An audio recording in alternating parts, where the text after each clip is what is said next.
மக்களை இந்த ஒரு பதிவில் நம்ம என்ன பார்க்க போகிறோன்னா, தினகரன் அப்படிங்கிற ஒரு நியூஸ் பேப்பர் இருக்கும் பார்த்தீங்களா. இந்த நியூஸ் பேப்பரு காலைல வர்ற வரைக்கும் வெயிட் பண்ணிவிட்டு அதுக்கப்புறம் தான் இந்த வீடியோ பேசுகிறேன். ஏன்னா ஆதவ் அர்ஜுனா அவர்கள் இந்த மாதிரி ஒரு ட்வீட் போட்டு டெலீட் பண்ணிட்டார் அப்படிங்கிற ஒரு செய்தி வரும்போது அறப்பக்கம் செய்தி போட்டு 2-3 நாள் ஆதவ் அர்ஜுனா அவ்வளோ தப்பு பண்ணிட்டார், ஆதவ் அர்ஜுனா அந்த சமூகத்தில் யாரும் பண்ணாத பண்ணிட்டார், அதை பண்ணிட்டார், ஆச்சா போச்சோன்னு சொல்லி 2-3 நாட்களாக செய்தி போட்ட தினகரன் நேற்று வந்த தீர்ப்பை பற்றி இன்றைக்கி ஒரு வரி கூட போடல. இதான் யதார்த்தமான உண்மை. ஏன்னா வழக்கமாக வாதங்களை வச்சாவது ஏதாவது ஒரு நெகட்டிவிட்டி ட்வீட் போட்டுடலாம். ஒருவேளை நீதிமன்றம் வந்து ஆதவ் அர்ஜுனா அவர்களை இந்த மாதிரிலாம் இனிமேல் நீங்கள் பேசக்கூடாது, ஃபர்ஸ்ட் அண்ட் லாஸ்ட்டாக நான் உங்களுக்கு வார்னிங் கொடுத்து இந்த விஷயத்தை ரத்து பண்ணுறேன் அப்படி எப்படின்னு எதுவும் சொல்லியிருந்தா கூட அதை ஹைலைட் பண்ணி ஒரு செய்தி போட்டிருக்கலாம். நீதிமன்றம் அதை பார்த்துட்டு ரத்துப்பா போயிட்டு வா அப்படிங்கிற மாதிரி சொன்னதுனால தினகரனால் அந்த விஷயத்தை ஏற்றுக்கவே முடியல போல்.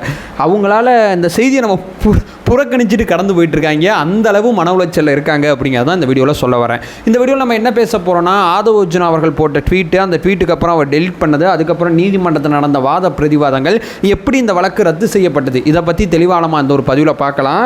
அதை பற்றி பேசலாம் தான் நினச்சேன். எனக்கு ஏதோ இந்த தினகரன் பத்திரிகையில் என்ன போட்டிருக்காங்க அப்படிங்கிறத செக் பண்ணிட்டு இந்த வீடியோ பண்ணலான்னு நினச்சேன். செய்தியோ போடாமல் இருப்பாங்கங்கிறத நான் எதிர்பார்க்கவே இல்லை. ஒன்றா தெளிவானமாக பார்க்கலாம். உற்சாக வணக்கங்கள். வாங்க பதிவுக்குள்ளே போகலாம்.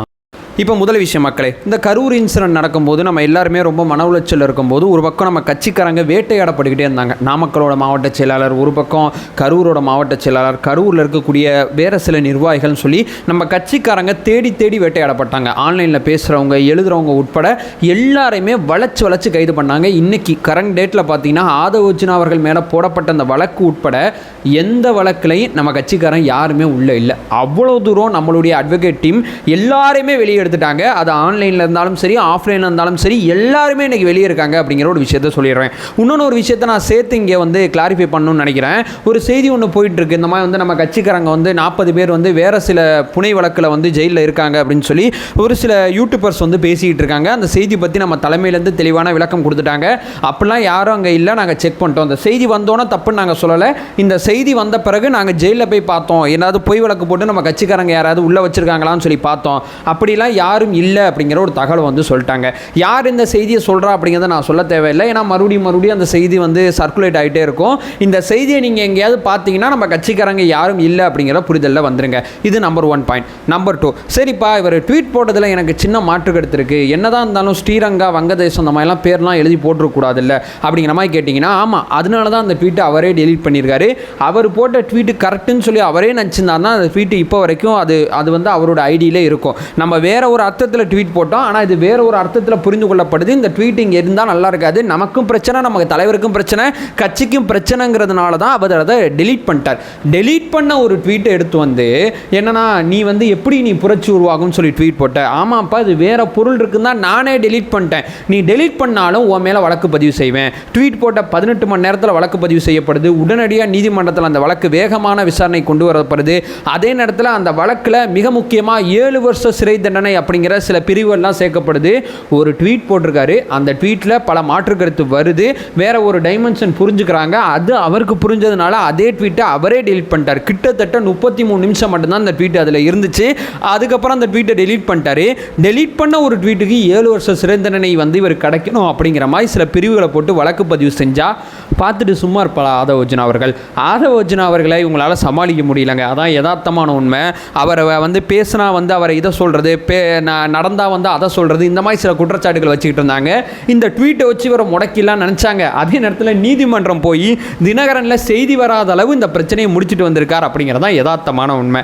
சரிப்பா, நீதிமன்றத்தில் என்ன நடந்துச்சு, என்ன சொன்னாங்க அப்படின்னு சொல்லி பார்த்தீங்கன்னா, இந்த மாதிரி வந்து ட்வீட் போட்டோம் சார், நான் வந்து புரட்சியை தூண்டுறேன், பிரச்சனையை தூண்டுற மாதிரிலாம் நான் ட்வீட் போடல, நான் ட்வீட் போட்டேன், அப்படியே புரட்சி பிரச்சனை வந்துருச்சு அப்படிங்கிற மாதிரி இருந்துச்சுன்னா இப்போ அந்த வழக்கு விசாரணை நடந்துக்கிட்டு இருக்குல்ல, இந்த நொடி வரைக்கும் எந்த விதமான பிரச்சனையும் இல்லை. ஏன்னா நான் புரட்சி கிரட்சியெல்லாம் தூண்டுறதுக்கு ட்வீட் போடல. என் கட்சிக்காரங்க வேட்டையாடப்பட்ட போது நான் அரசியல் ரீதியான ஒரு குற்றச்சாட்டு தான் வச்சேன். அது வந்து புரட்சி அது இதெல்லாம் நீங்கள் யோசிக்க வேணாம். ஏன்னா நம்ம கலவரத்தை தூண்டுறோம்னா ஒரு பிரிவுக்கு ஆதரவாக அல்லது இன்னொரு பிரிவை மிக மிக மோசமாக நம்ம தரகிறவாக பேசி ஒரு ட்வீட் போட்டால் அந்த பிரிவை சேர்ந்தவங்க உடனடியாக உள்ளே வந்து சண்டை செய்யறதுக்கு வாய்ப்பு இருக்குது. நான் பொதுவான ஒரு அரசியல் குற்றச்சாட்டை தான் முன் வச்சேன். மற்றபடி எனக்கு உள்நோக்கம் இல்லை. இவங்க சொல்கிறபடி வன்முறை உருவாகுது அந்த மாதிரி இருந்துச்சுன்னா இப்போ வரைக்கும் ஒன்றுமே இல்லை. ஆனாலும் இந்த மாதிரி 7 வருஷ சிறை தண்டனை இருக்கக்கூடிய சில வழக்குகள்லாம் இருக்கும்போது முதல்ல விசாரிப்பாங்க. இந்த மாதிரி ட்வீட் போட்டாங்க, இந்த மாதிரி புகார் வந்ததுன்னா முதல்ல ஆதவ் அர்ஜுனா அவர்களை சம்மன் கொடுத்து ஆஜராக சொல்லி விசாரிப்பாங்க. விசாரிச்சுட்டு ஒருவேளை இவருக்கு உள்நோக்கம் இருக்குது இல்லை இந்த மாதிரி சில முடிவுகளுக்கெல்லாம் வந்த பிறகு தான் அவர் மேலே வழக்கு பதிவு செய்வாங்க. இங்கே விசாரிக்கலாம் கிடையாது, ஸ்ட்ரெயிட்டாக வழக்கு பதிவு. அதாவது ட்வீட் போட்டு 18 மணி நேரம் கழித்து தான் வழக்கு பதிவு செய்யப்பட்டிருக்கு. ஏன்னா உடனடியாகவும் செய்யப்படல. அதே நேரத்தில் அந்த ட்வீட்டு அந்த ஹேண்டில் இப்போ வரைக்கும் இல்லை.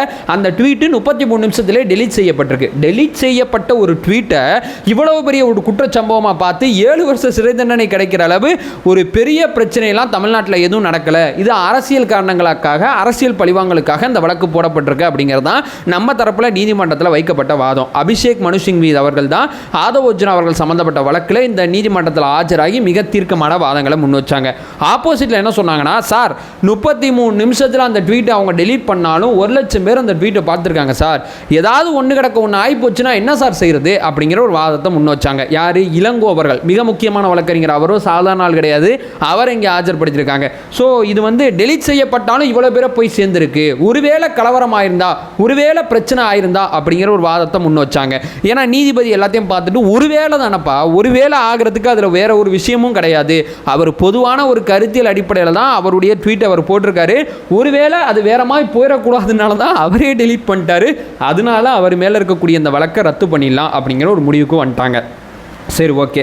ஆதவ் அர்ஜுனா அவர்கள் மேலே உங்களுக்கு 1000 காண்டு இருந்துச்சுன்னா, நான் மறுபடியும் சொல்கிறேன், அவர் இப்படி சம்பாதிக்கிறார் அப்படி சம்பாதிக்கிறாருன்னா காவல்துறை உங்கள் கையில் தான் இருக்குது. நீங்கள் வந்து சிபிஐட்ட வந்து மாநில அரசு கேட்டுக்கிட்டால் சிபிஐ விசாரிக்கலாம், மாநில அரசு கேட்டுக்கிட்டால் இடி விசாரிக்கலாம். நீங்கள் ஒரு வழக்கு பதிவு செஞ்சீங்கன்னா உங்கள் வழக்கில் வருமான வரித்துறை, அதை பக்கம் அமலாக்கத்துறை, அந்த பக்கம் சிபிஐ, யார் வேணால் அவரை விசாரிக்கலாம். ஒரு ட்வீட் போட்டு டெலீட் பண்ணப்பட்ட வழக்கில் 7 வருஷம் தூக்கி சிறையில் வைக்கிற அந்த காமெடி ஐடியாக்கள்லாம் பண்ணிக்கிட்டு இருக்கீங்களே, அதிகாரம் உங்கள் கையில் வச்சுக்கிட்டு அவரை முடக்கணும்னு நினச்சிங்கன்னா வேற எப்படி வேணா முடக்கலாம்.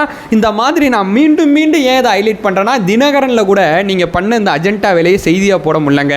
அண்ணாமலை அவர்கள் கொடுத்த மெட்ரோ செய்தியை கூட உங்கள் செய்தியாக போட்டிருக்காங்க. இந்த வழக்கில் ஆதவ் அர்ஜுனா அவர்கள் மேலே எந்த விதமான வாதங்கள் அடிப்படையில் கூட தினகரனால் செய்தி போட முடியல.